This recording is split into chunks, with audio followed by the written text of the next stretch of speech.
Wafcon semifinals are set. Up power to the yellow shirts, apparently. Ghana and their apparently now unbeatable yellows. We'll relax on that for a bit. And South Africa prevailing in their two quarterfinal matchups, both in penalties, because goals are for apparently only penalties, not in open play.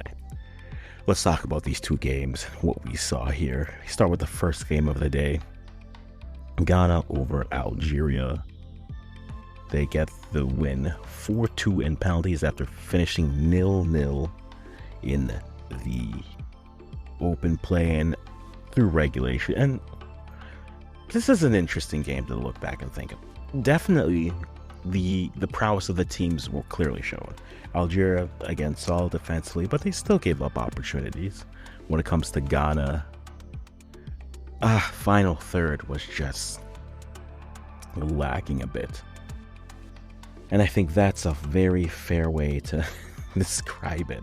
I think Ghana, in this game, they tried to move forward, and once the ball got to the final third, you just question some of the choices some of the players made.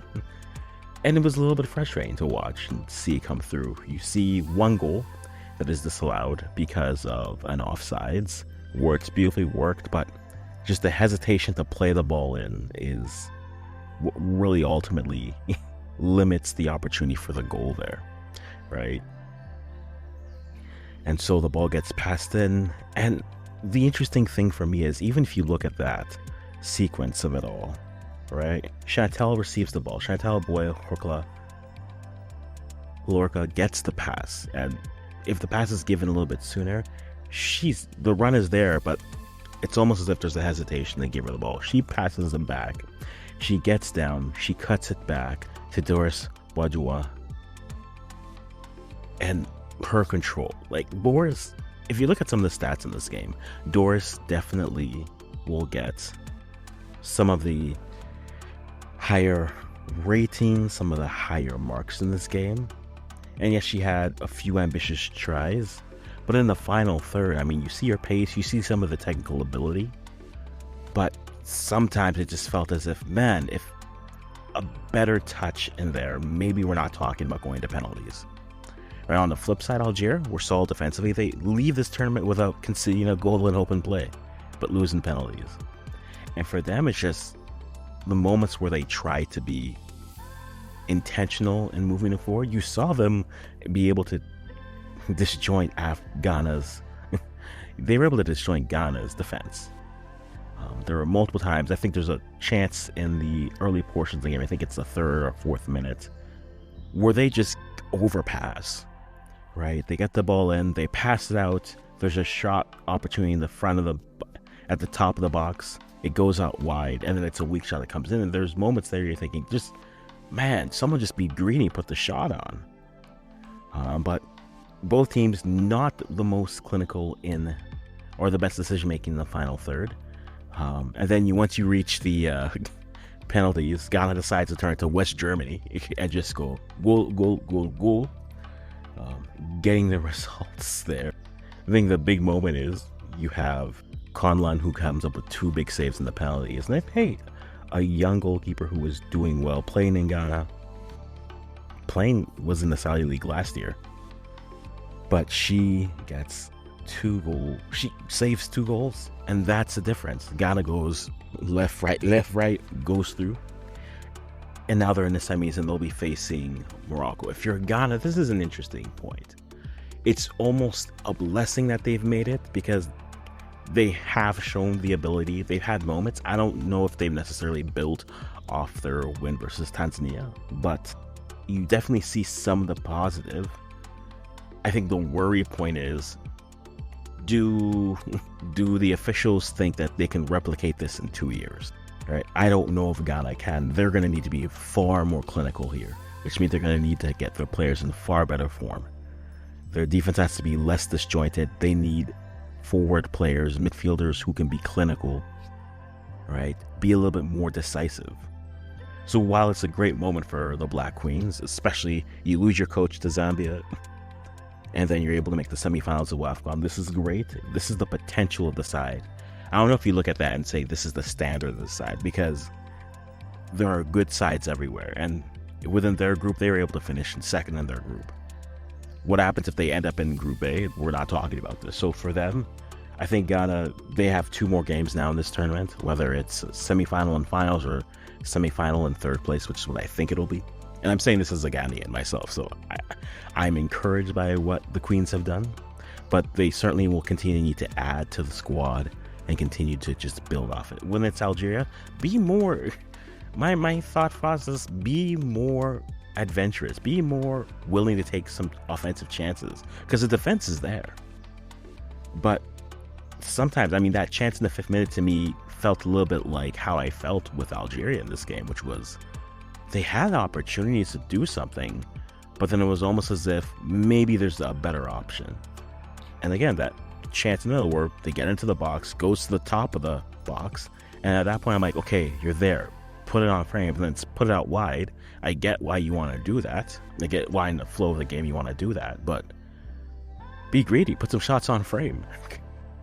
Push through, do that. I think they are talented enough. I think they are pushing certainly to be a top side. They will definitely be in contention to qualify for the World Cup. Have to make it to Wafcon in 2 years. So Ghana moves on to the semifinals. Algeria goes home. The second matchup of the day is South Africa versus Senegal, and South Africa was effectively just robbed of all opportunities and felt like a little bit more balanced the game. In this Algeria versus Ghana game, Algeria had a little bit more of possession, but Ghana were just spraying shots, again, just not on frame. And at this point in this term, if you get it on frame, you have a chance of scoring, which seems rather simplistic to say, but that's just the reality. When it gets to South Africa versus Senegal, if you're Senegal, I think you look at this game and say, you were there. You had opportunities to steal it, and you just weren't able to convert. They had set pieces. They had the height that they were trying to take advantage with those set pieces, but they just couldn't convert.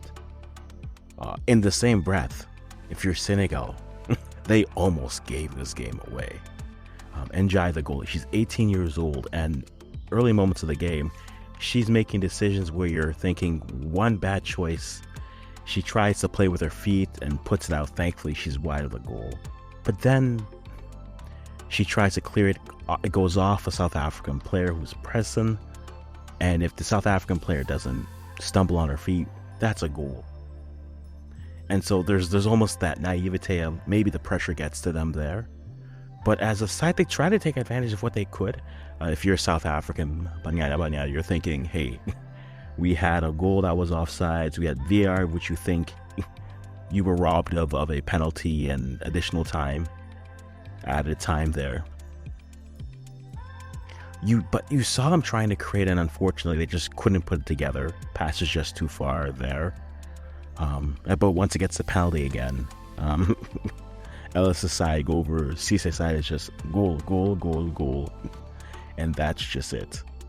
And South Africa wins 4-1 on penalties. So for Senegal, I think you can still build off of this. This is a side that qualified for the Intercontinental Playoff for the World Cup in 2023.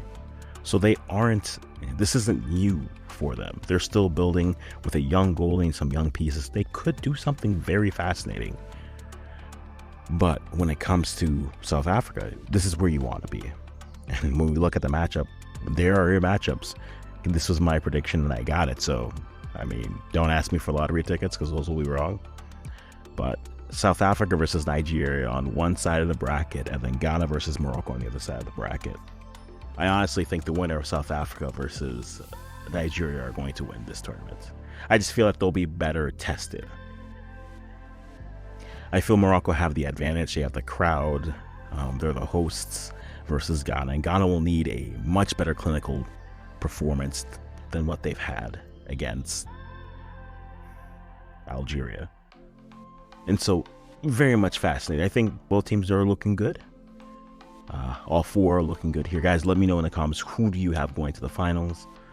If I had to choose right now, I think it's Nigeria and Morocco, in which case I think we'll talk about that later. But I think that Morocco would lose that final and Nigeria would go on and win. But then we haven't had that. We've had one Nigeria performance where they just couldn't get a ball over the net versus Algeria as well as Botswana. So maybe that comes against Morocco. In the same breath, couldn't Ghana beat Morocco? As a Ghanaian, I would love for it to happen. I don't know if I see it happening, but I think it's good for the program. But like I said earlier about Ghana, I don't think they can look at this and saying this is the formula.